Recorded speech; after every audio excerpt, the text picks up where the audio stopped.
All right, guys, it's Uncle Mooney coming at you with a 1-year review and maintenance of the Luba 3000, otherwise known as Larry the Lonely Lawnmower. That's right. We are going to give him a bath and put some new blades on him. Unlike many of you other guys in different parts of the world and different parts of North America, we don't winterize Larry. I'm down in South Florida, and Larry works year-round. So Larry, to give you an idea, has on average worked at least once a week for the past year. And this is his first bath and his first blade change. Here we go. All right, guys, it's time to replace these blades. But oddly, what I'm noticing is that after a year, it's still cutting pretty good. And this is the front edge of the blade, and this clean edge is the back edge. That back edge is still pretty sharp. And what I've done is, they shipped some, I bought these from their website as a, precaution of, another set of blades. But honestly, after a year of cutting my lawn, I think I'm gonna hang on to these, and I'm just gonna, I'm gonna flip the blade so that this trailing edge becomes the leading edge, because it's still sharp. Now, one of the things I've noticed is that, get a little closer look here, is that they do supply this tool to remove the screw, the little bolt that holds the blade in. But as you can see, that is full of gunk. So I am going to spray some soapy solution, just a little bit on there, and let it soak, and then use a brush to clean out that little screw head so that I can get the wrench down in there. But right now it's full of gunk and I can't do it, so I'm going to do that now. All right, what I've decided to use is this product right here. It's just a Oxy Orange all-purpose degreaser, and it's got a little foaming action. So I'm going to try just a few shots on each one of these screw heads before I give the entire unit, before I give Larry a bath. Anyway, you get the idea. We're going to let that soak.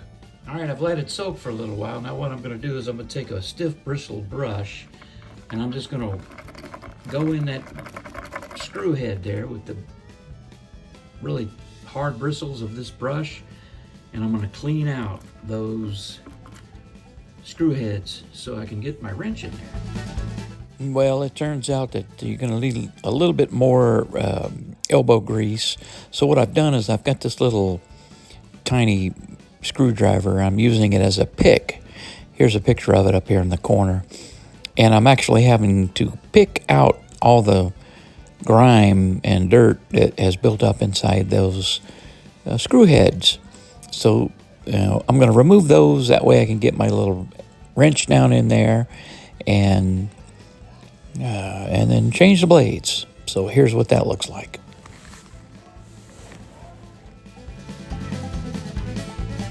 I'm going to try to do this with one hand, but once you get your little bolt loosened, what you're going to want to do is flip the blade. Now, I've seen on the boards that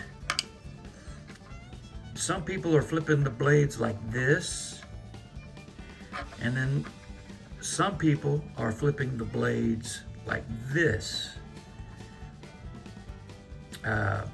So I am going to flip the blade. All right, let's go back to the original orientation. And let's get a good top view. As you can see, that dirty edge over here was the leading edge, okay? Now, by flipping it in, well, let's see, I think I'm right.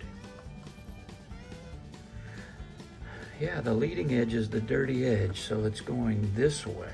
Same thing over here, it's going this way. It's going counter. So that was the leading edge, but man, does that thing still look sharp. I mean, it just looks so sharp. So, I think what I'm going to do is ignore what they say on the blogs, and I'm going to flip the blade like that.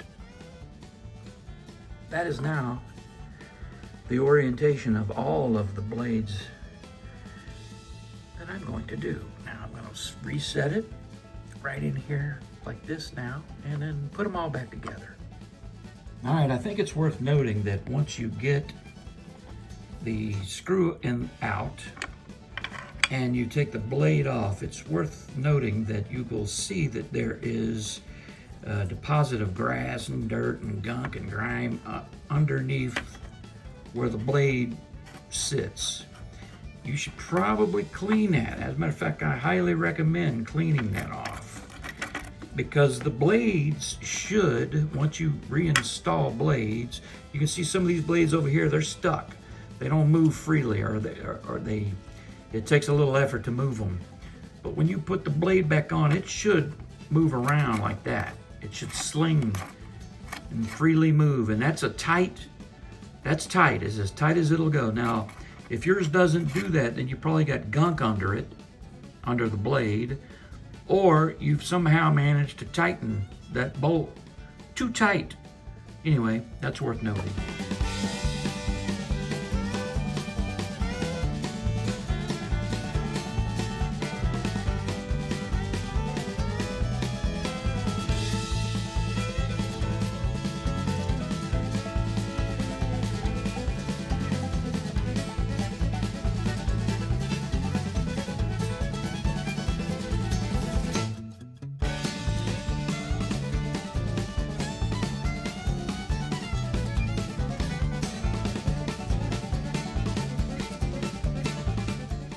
Cut it hard, Larry. There you go. There you go, buddy. Get in there. Oh, yeah. That's a successful docking. Thank you, Larry. Let's go another year, buddy.